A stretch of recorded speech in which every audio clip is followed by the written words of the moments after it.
So being a stay-at-home mom is like such a dream. I don't know, maybe that's just me. I know that I have wanted to be a stay-at-home mom since I was a little girl myself. I've always wanted to be a mom. And I had this idea in my head of what that meant. And I am here to tell you today that although it's not all bad, of course it's not all bad, it's not at all what I expected it to be. Wow! Come on, move along. I said, baby, I know you're on a roll. Sweet honey, let's take it real soon. You know we got what you need, baby, so take it, move along. I said we got what you need, honey. Come and groove along. Come on. Hey guys, welcome back to Mom and Dubay. I'm Shelby and I make videos all about motherhood. And in today's video, I wanted to share a few things that I wish I would have known before I became a mother. Also, make sure you stay tuned all the way to the end of the video if you're interested in the things I didn't expect about breastfeeding before I became a breastfeeding mother. Also, if you're new here, please be sure to subscribe to my channel, and if you enjoyed today's video, don't forget to give it a thumbs up before you leave. So hopefully these tips will be enlightening for you as well as informative, and maybe you can learn a little something that helps you in your journey of motherhood or fatherhood. So the first thing is your body goes through so much before you become a mom. Like, the whole idea of growing a human and then getting that human out, however that happens, it's just completely mind-blowing. For my very first pregnancy, I was completely mind-blown the entire pregnancy. And then afterwards, the way that your body knows what to do as far as healing itself and producing milk, whether or not you choose to breastfeed, your body knows what to do. And that is just astounding to me. Your uterus grows to this giant size and then shrinks back down in just a few months. And it's just amazing. So that's the first thing. Like, you look around and see all these people in the world, but it's just amazing when you realize every single person came out of a woman, that it grew inside of her. And it's still mind-blowing when you really think about it. So the second thing that I wanted to talk about is the fact that although I wanted to be a mom so bad, like so bad, I don't know if you can really understand me when I say how badly I wanted to be a mom. It was everything I thought about, and it was the only reason I was ever interested in being in a relationship, because I ultimately wanted to get married and have children of my own. Even though I wanted to be a mom as badly as I did, I even went through 3 years of infertility stuff. We didn't do IVF, but we did have a lot of trouble getting pregnant with Lucas. And even still, after he was here, there was part of me that totally mourned my old life. It was almost like, as grateful as I was to be a mom, it was like I will never be able to just do anything I want to without having this other person on my mind constantly. So, and that's a great thing. Motherhood's a great thing. I'm not at all bashing it, but I think maybe it might help you to know that it's normal if that happens to you, if you do kind of mourn the life that you had before you became a mom. All right, number 3, you have so much free time before you have kids. Let me say it again. If you don't have kids yet, just listen. You have so much free time before you have kids. When you have kids, me time is being in the car by yourself. Maybe that's what I mean, is the amount of me time that you have before you have children is just, it's amazing. And then once you have children, that little ride that you take to the office every day or whatever that you do before kids, those moments are just few and far in between. So especially if you're an introvert like me, there's nothing more I can say about riding in the car by yourself sometimes. Number 4 is that you may not always be the very best mom you always expected yourself to be. Motherhood is so challenging, and a lot of times it brings up things that you didn't even know were like traumatic from your childhood, like ways that you respond that you never realized you had in you. And I think a lot of that is because you don't have a lot of me time. You don't have a lot of time to process things. And if you're not careful, you end up just reacting. And sometimes you're like, wow, I didn't know that about myself.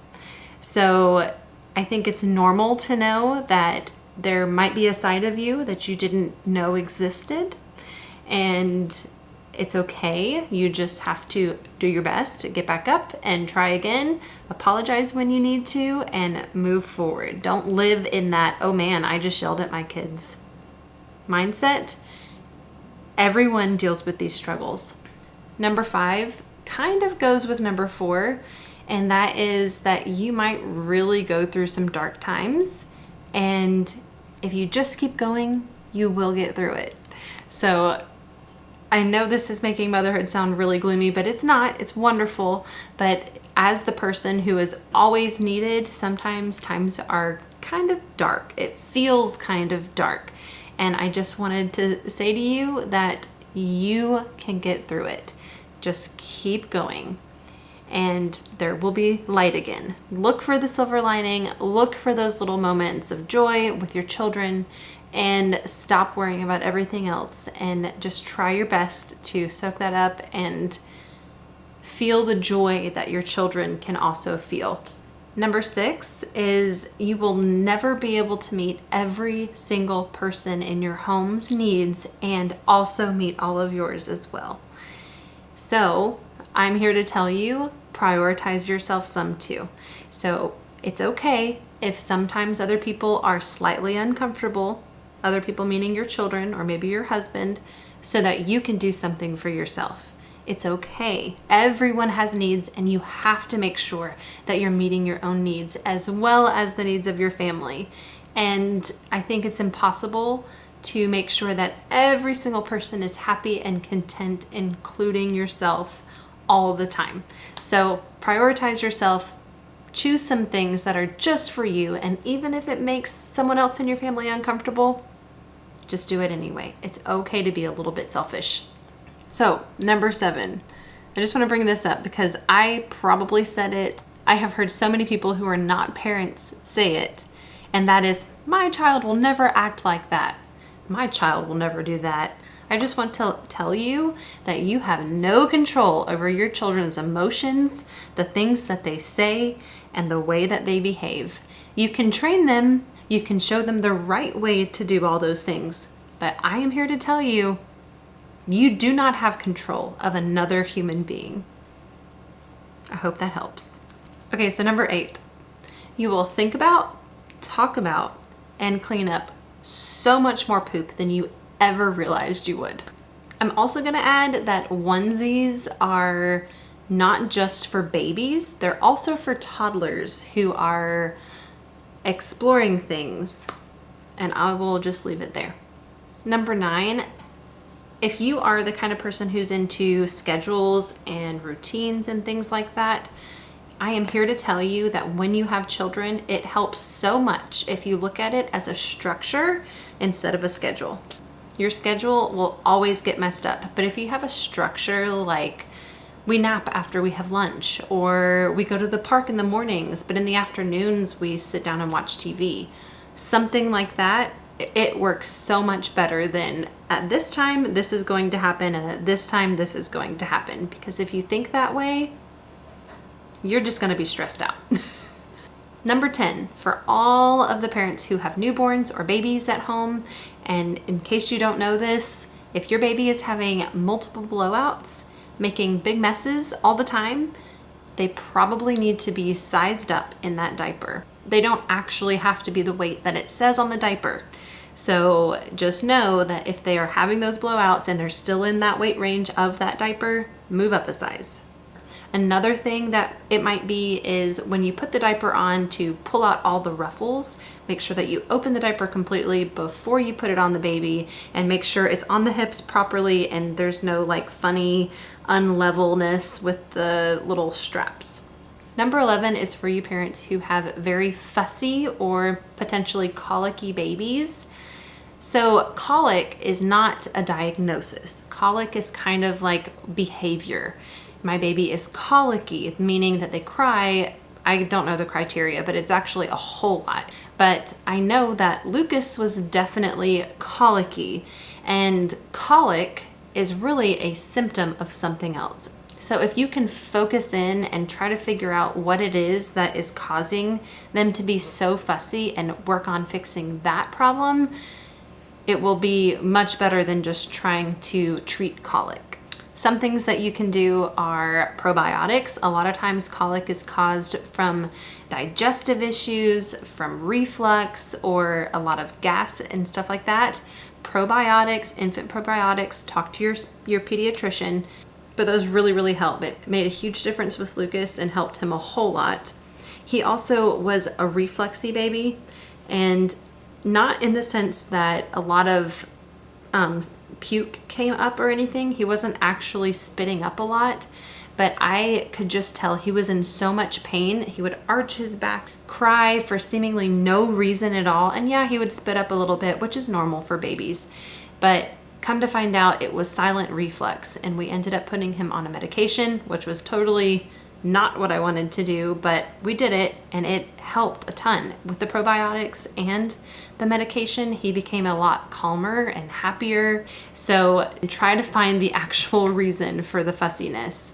Okay, onesies, like the regular short sleeve button at the bottom onesies.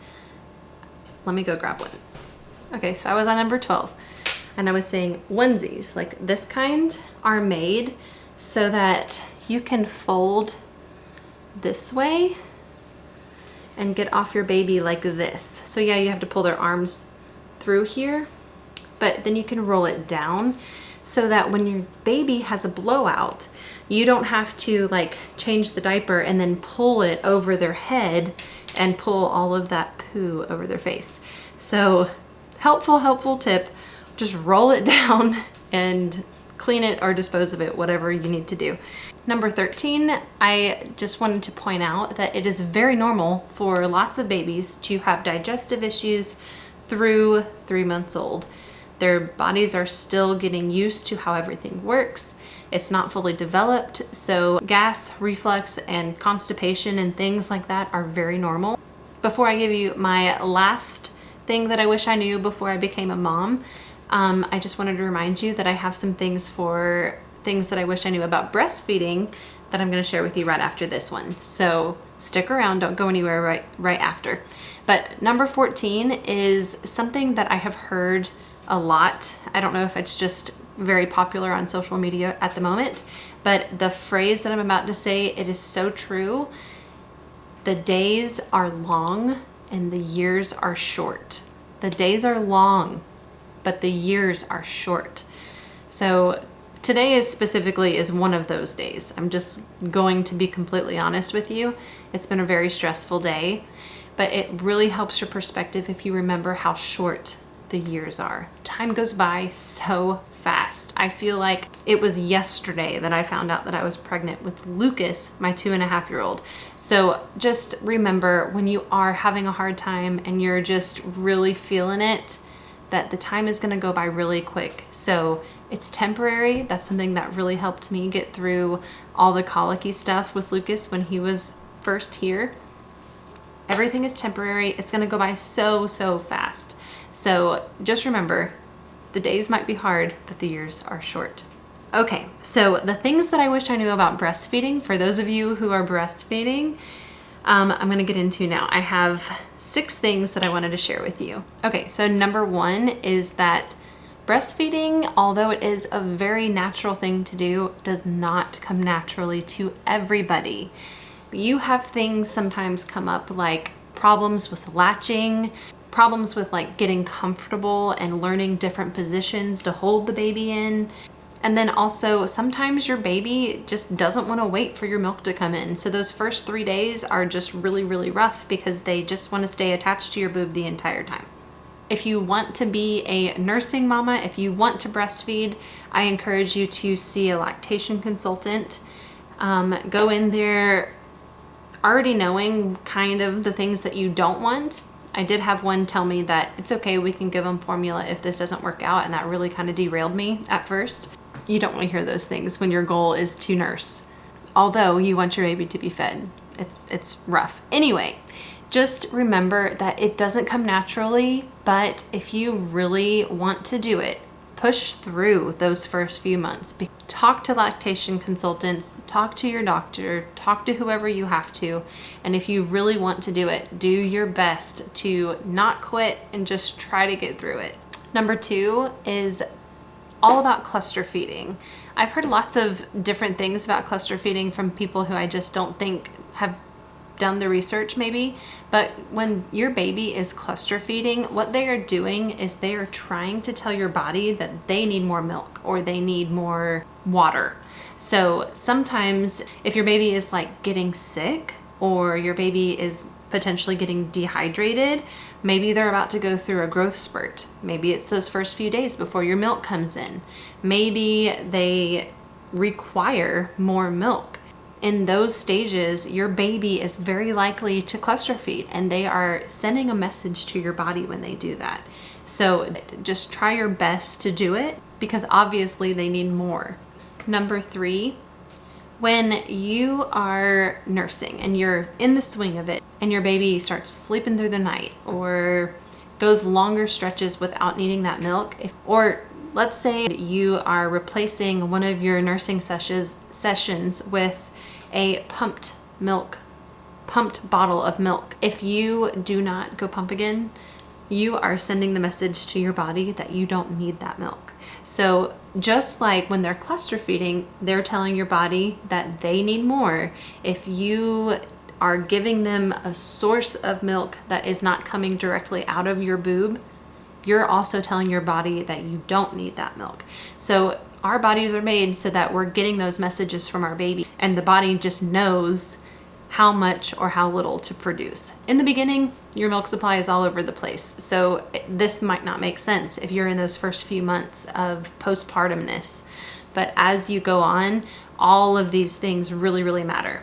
Number 4, just like the other 2, your body is able to communicate with the baby in a sense. So our bodies are made so that when our baby is drinking, you are taking in their saliva and your body is kind of calibrating what kind of milk that baby needs.